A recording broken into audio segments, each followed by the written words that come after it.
Hej, det er Ole fra Miltech.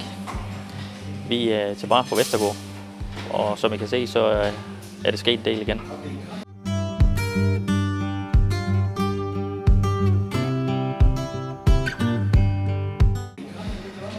Indgangsparti er monteret.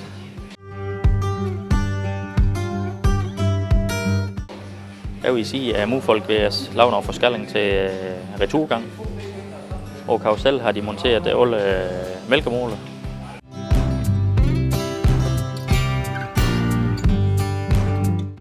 Karusel har de fået støbt med beton. Det gør de i fredags. Den skal så have lov til at tørre i en måneds tid. Så kan den blive behandlet med epoxy.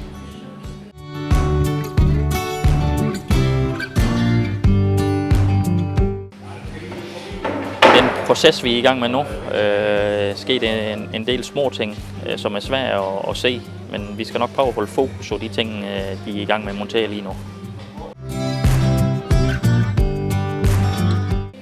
Vi vil som altid lige vende tilbage, lige når det sker noget mere spændende, så følg med.